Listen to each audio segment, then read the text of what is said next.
کربلا میں یزید کا کوئی قصور تھا؟ یہ عجیب و غریب قسم کا ہمارے دوست سوال، یہ بہت بڑا سوال جو امت کے اندر چل رہا ہے کہ کیا امام حسین کی شہادت میں یزید کا کوئی قصور تھا؟ دیکھیے بات واضح سی ہے، یزید کے اتنے سیاہ کارنامے ہیں، اگر ان پر غور کیا جائے تو کسی بھی حوالے سے یزید بری و ذمہ نہیں ہے۔ سن 60 ہجری کے بارے میں حضور سید عالم صلی اللہ علیہ وسلم نے ایک پیشین گوئی فرمائی تھی کہ سن 60 ہجری میں میری امت پر ایک نازک اور مشکل دور آئے گا۔ حضرت ابو ہریرہ، حضرت عبداللہ جن کا اصل نام ہے، وہ دعا مانگا کرتے تھے کہ اللہم انی اعوذ بک من راس ستین و امارت الصبیان، سوائے کے محرکہ صفحہ نمبر 219۔ یا اللہ میں پناہ مانگتا ہوں 60 ہجری کے اختتام سے اور چھوکروں کی حکومت سے، یعنی نوجوان چھوکروں کی حکومت ہوگی۔ یہ بڑا منحوس دور حکومت تھا یزید کا، ابن زیاد کا اور عمر بن سعد کا، شمر کا۔ یہ یزید کے ہوا خار اور اس کے جو مددگار معاون گورنر تھے، یہ ظالم لوگ تھے۔ انہوں نے اہل بیت رسول پر ظلم کیا، اور یہ سب یزید کے چھوکرے تھے جو گورنر بنے تھے۔ ان چھوکروں کی حکومت اور یزید براہ راست بھی ذمہ دار ہے، اور یزید نے ہی حکم دیا تھا اہل بیت رسول پر، امام حسین پر ظلم کرنے کا۔ لہٰذا ان چھوکروں کی حکومت کے نتیجے میں آل نبی کی شہادت ہوئی۔ اگر آپ تاریخ کی کتب اٹھائیں تو یزید کے عجیب و غریب سیاہ کارنامے ہیں۔ پہلا کام جو پہلا اس کا بدبختی کا، شقاوت کا جو سیاہ کارنامہ ہے، وہ آل نبی کو کربلا میں بھوکا پیاسا شہید کرنا ہے۔ لہٰذا حامیان یزید کا، یزید کے حامیوں کا یہ کہنا کہ یزید کا کوئی قصور نہیں تھا، وہ تو دمشق میں بیٹھا تھا، یہ کام تو ابن زیاد نے کیا تھا، تو یاد رکھ لیں حضرت امیر عمر رضی اللہ تعالی عنہ کا، جو خلیفہ راشد ہیں حضرت امیر عمر کا یہ فرمان ہے۔ آپ نے فرمایا کہ میرے دور حکومت میں دجلہ کے کنارے بکری کا بچہ پیاسا مر گیا تو قیامت کے دن عمر کو اس کا بھی جواب دینا ہوگا۔ تو یاد رکھیں یزید کے دور حکومت میں فرات کے کنارے سیدہ فاطمہ الزہرا سلام اللہ علیہا کا لال بھوکا پیاسا ظلماً قتل ہو جائے، اور بتاؤ کسی سے سوال نہیں ہوگا، پوچھا نہیں جائے گا۔ یہ حامیان یزید، یہ مفت کے عمر بن سعد کے، شمر کے اور یزید کے یہ وکیل ہیں، یہ مفت کی اس کی وکالت کرتے ہیں۔ ان کو کیا ملنا ہے؟ کچھ نہیں ملنا۔ اور خاندان اہل بیت کی مودت قرآن نے لازم کی ہے۔ اہل بیت رسول پر درود و سلام پڑھنا قرآن نے حکم کیا ہے، اللہ اور اس کے رسول نے حکم کیا۔ سوال کرنے والوں نے تلخ طریقے پر سوال کیا ہے۔ میرا مزاج تلخی کا نہیں ہے، تندی کا نہیں ہے، اختلاف کا نہیں ہے۔ میں اس کو ٹھنڈے لہجے میں عرض کرتا ہوں کہ جو دوست یزید کی حمایت میں، جنہوں نے مجھے دلائل کے ساتھ بات کرنے کی کوشش کی ہے، میں ان کی خدمت میں دستبستہ گزارش کروں گا کہ کیا یزید نے گورنر مدینہ کو حکم نہیں دیا تھا کہ اگر حسین بیعت نہ کرے تو اس کا سر اتار کر بھیجو؟ یا کیا یہ کتب تاریخ میں نہیں آتا؟ نمبر 1۔ نمبر 2، کیا یزید نے ایام حج میں 30 آدمی حج کے لباس میں، احرام کی حالت میں امام حسین کو مکہ المکرمہ میں قتل کرنے کے لیے نہیں بھیجا تھا؟ کیا تاریخ یہ واقعہ نہیں بیان کرتی کہ 30 افراد آئے تھے مکہ المکرمہ میں جنہوں نے حاجیوں کا لباس پہنا ہوا تھا، احرام کی حالت میں آئے تھے امام حسین کو قتل کرنے کے لیے، تاکہ امام حسین کا قتل چھپ جائے؟ یہ دوسری میری گزارش ہے۔ تیسری بات میں یہ عرض کرنا چاہوں گا، کیا یزید نے ابن زیاد کو، عبید اللہ ابن زیاد کو کوفہ کا گورنر کیوں مقرر کیا تھا؟ نعمان بن بشیر گورنر کو کیوں معزول کیا تھا؟ کیونکہ اس نے نرمی بتی تھی حضرت مسلم بن عقیل کے ساتھ، اور اس نے معاملات کو سخت کرنے کے لیے، متشدد کرنے کے لیے، جارحیت پر اکسانے کے لیے، تشدد کرنے کے لیے، ظلم کرنے کے لیے، زیادتی کرنے کے لیے ابن زیاد کو گورنر بنا کر بھیجا تھا۔ اب چوتھی بات بھی عرض کر دوں کہ کیا یزید نے عمر ابن سعد کو اپنی فوجوں کا سپاہ سالار نہیں بنایا تھا؟ تو عمر بن سعد کو حکم دینے والا کون تھا؟ عمر بن سعد کے ذریعے سے ظلم اور ستم کے پہاڑ توڑوانے والا کون تھا؟ پانچویں بات، جب دمشق میں حضرت سیدنا امام حسین علیہ السلام کا سر یزید کے سامنے رکھا گیا تھا تو اس بے حیا اور بے شرم نے، بے ایمان نے امام پاک کے مبارک لبوں پر چھڑی مار کر نہیں کہا تھا کہ یہ منہ ہے جو میری بیعت سے انکار کیا کرتا تھا؟ کیا یہ روایتیں نہیں ہیں؟ پھر حضرت امام زین العابدین رضی اللہ تعالیٰ عنہ کی چیخیں نکل گئیں، حضرت سیدہ بی بی زینب سلام اللہ علیہ پر قیامت گزر گئی، اور ایک صحابی تھے حضرت ابو بردہ اسلمی تھے جو یزید کے دربار میں کھڑے ہو گئے تھے، انہوں نے رو کر کہا تھا کہ ان لبوں کو تو چھڑی کے ساتھ کیا کر رہا ہے؟ اس کو تو تاجدار مدینہ صلی اللہ علیہ وآلہ وسلم کو میں نے بوسہ لیتا ہوا دیکھا ہے، یہ منہ تو وہ ہے جو بوسہ گاہ مصطفیٰ علیہ تحیت و ثنات۔ ساتویں چیز، سیاحزادیوں کو کئی دنوں تک دمشق کی گلیوں میں کون پھراتا رہا تھا؟ ننگے محملوں پر، بھرے بازاروں میں۔ پھر ابن زیاد کو سزا کیوں نہ دی گئی؟ قاتلوں سے بدلہ کیوں نہ لیا گیا؟ قاتلان حسین سے قصاص کیوں نہ لیا؟ بلکہ انعام پہ انعام دیتا رہا، عہدے دیتا رہا، منصب دیتا رہا، جائیدادیں تقسیم کرتا رہا۔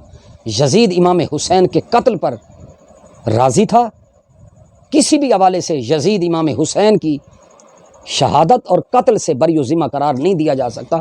یہ تاریخ کی حقائق ہیں، اور یہ نہیں ہے کہ یہ فقط شیعہ کتب سے ثابت ہے، یہ اہل سنت مؤرخین محققین نے یہ بات کی ہے۔ یزید کا پہلا سیاہ کارنامہ حضرت امام حسین اہل بیت رسول پر ظلم اور زیادتی ہے۔ دوسرا اس کا سیاہ کارنامہ مدینہ منورہ پر لشکر کشی ہے کہ آل نبی کی شہادت کی خبر سن کر جب اہل مدینہ نے یزید کی بیعت توڑ دی تھی، اور پہلے انہیں علم نہیں تھا کہ یزید اتنا بدبخت اور اتنا شقی ہے کہ یزید شرابی اور زانی بھی ہے، اور یزید متکبر ہے اور منکر دین ہے، اور یزید محرمات کے ساتھ نکاح کرنا جائز قرار دیتا ہے، قرآن کے حلال کو حرام اور حرام کو حلال سمجھتا ہے۔ یہ جب اہل مدینہ کو معلوم نہیں تھا، اور جب یہ بات ان کو معلوم ہو گئی تو اہل مدینہ مسجد نبوی کی طرف دوڑ پڑے، توبہ استغفار کرتے ہوئے روضہ عطر پر آئے، انہوں نے عمامے اتار پھینکے، بعض لوگوں نے جوتے اتار پھینکے، پھر کہا کہ ہم نے یزید کی بیعت بھی اسی طرح اتار پھینکی ہے جس طرح ہم نے اپنی دستاریں اتار پھینکی ہے، جس طرح ہمارے جوتے جو ہیں وہ ہمارے پاؤں سے نکل گئے۔ مدینے میں یزید کی بیعت سے انکار کرنے والوں کے اماموں اور جوتوں کے ڈھیر لگ گئے تھے۔ یہ محققین نے، مؤرخین نے لکھا ہے۔ یزید نے اس خبر کو سن کر ہزاروں فوجیوں کے ساتھ مدینہ منورہ پر لشکر کشی کی۔ اس واقعے کو واقعہ حرہ کہتے ہیں۔ مسجد نبوی میں گھوڑے باندھے گئے، 3 دن تک نہ آذان ہوئی، نہ نماز، نہ اقامت۔ مسلمانوں سے دست بدست جنگ میں شریک ہوئے۔ اہل مدینہ کے 10,000 افراد کو قتل کیا گیا۔ اس واقعے میں اہل مدینہ کی بیٹیوں کی عصمت دری ہوتی رہی، 1,000 ناجائز بچے پیدا ہوئے۔ حضرت سعید بن مسیب تابعی ہیں، وہ کہتے ہیں کہ میں دیوانہ بن کر روضہ رسول کے ساتھ میں چمٹ گیا، اور مجھے وہاں سے آذان کی آواز بھی آتی تھی، اقامت کی آواز بھی آتی تھی، اور وہاں میں چھپ کر نماز پڑھتا تھا۔ یہ یزید کا دوسرا سیاہ کارنامہ تھا۔ یزید کا تیسرا سیاہ کارنامہ، اس نے مکہ المکرمہ پر چڑھائی کی۔ حضرت عبداللہ بن زبیر نے یزید کی بیعت سے اعلانیہ انکار کر دیا۔ یزید نے یہاں مکہ المکرمہ میں بھی لشکر کشی کی، غلاف کعبہ اس کی لشکر کشی میں جل گیا، کعبہ کی چھت کو آگ لگ گئی، قربانی کا دمبا جو حضرت اسماعیل کی جگہ پر آیا تھا اس کے سینگ کعبہ کی چھت میں لٹکے ہوئے تھے۔ جب یزید نے لشکر کشی کی تو وہ سینگ بھی اسی دوران جلے تھے۔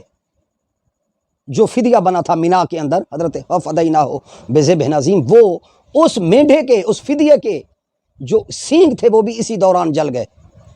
لہٰذا اسی دوران جب یزیدی فوج کعبۃ اللہ کو جلا رہی تھی تو یزید پر اللہ تعالیٰ نے موت کا عذاب مسلط کر دیا۔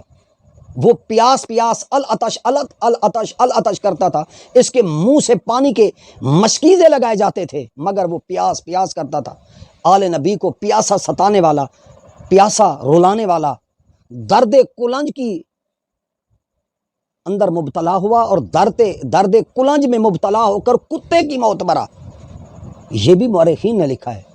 یزید کو بری و ذمہ کہنے والے اور یزید کو جنتی کہنے والے، میں دوستوں سے سوال کرنا چاہوں گا کہ تم اس کے کس سیاہ کارنامے کا تم دفاع کرو گے، کس اس کے سیاہ کارنامے کی تم وکالت کرو گے؟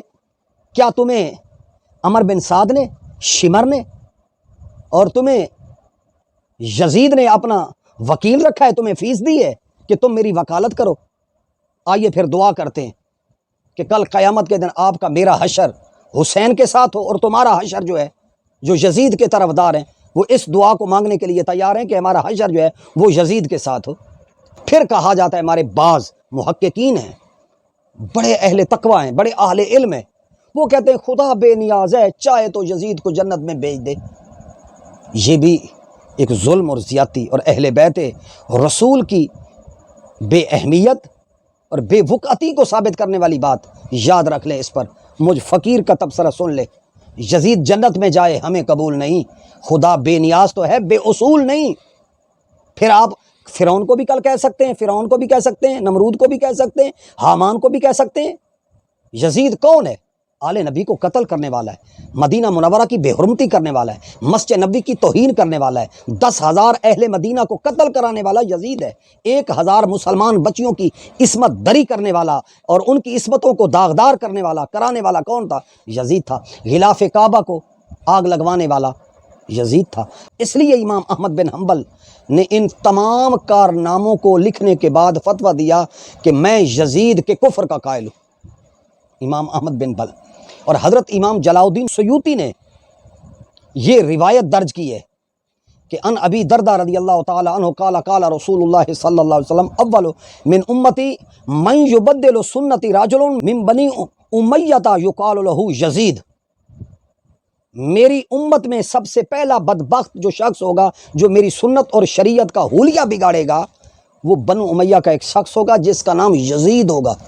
یہ روایت امام جلال الدین سیوطی نے نقل کی ہے۔ اس لیے تمام مکاتب فکر کے اندر یہ عقائد کی ایک کتاب پڑھائی جاتی ہے جس کو شرح عقائد نسفی کہتے ہیں، جو علم الکلام کی مستند ترین کتاب ہے، جو تمام دیوبندی، بریلوی اور اہل حدیث مدارس کے اندر، مکاتب فکر کے مدرسوں کے اندر یہ کتاب ان کے نصاب میں، وفاق المدارس، تنظیم المدارس کے نصاب کے اندر شامل کتاب ہے۔ امام سعد الدین تفتازانی رحمۃ اللہ علیہ لکھتے ہیں کہ نحنو لا نتوقف فی شانہ بل فی ایمانہ فلعنۃ اللہ علیہ وعلی انصارہ وآوانہ۔ یہ البدایہ والنہایہ میں بھی ہے کہ ہم یزید کے بارے میں نہ سکوت کے قائل ہیں، نہ توقف اور خاموشی کے، ہم تو یزید کو کافر سمجھتے ہیں۔ یزید پر لعنت ہو، یزید کے ساتھیوں پر لعنت ہو، یزید اور اس کے حامیوں پر لعنت ہو۔ حضرت عمر بن عبد العزیز رضی اللہ تعالیٰ عنہ کے دور میں کسی نے آپ کے سامنے یزید کو امیر المومنین کہا تو آپ نے اس کو 20 کوڑے مارنے کا حکم دیا۔ ہاں، بعض لوگوں نے کہا کہ بات یہ ہے کہ یزید کے لعنتی ہونے میں تو کوئی شک نہیں ہے، لیکن کیا یزید کو بار بار لعنتی اس پر لعنت بھیجنے کی تسبیح پڑھنا؟ فرمایا اس سے زیادہ بہتر ہے کہ آل رسول پر درود پڑھا جائے اور سلام پڑھا جائے۔ فرمایا کہ ہمارا یہ شعار نہیں ہے۔ تو لہٰذا اہل سنت، اکابرین نے، محدثین نے، فقہا نے، جنہوں نے خاموشی اختیار کی، اس کا یہ مطلب نہیں ہے کہ یزید جو ہے وہ اس پر لعنت جائز نہیں، وہ لعنت کے جواز کے قائل ہیں، لیکن وہ یہ کہتے ہیں کہ اس سے بہتر، زیادہ افضل طریقہ کیا ہے؟ درود و سلام کا پڑھنا ہے۔ یزید کسی بھی حوالے سے بری و ذمہ نہیں ہے۔ بھائی جہاں اصول کی باتیں ہیں وہاں اصول۔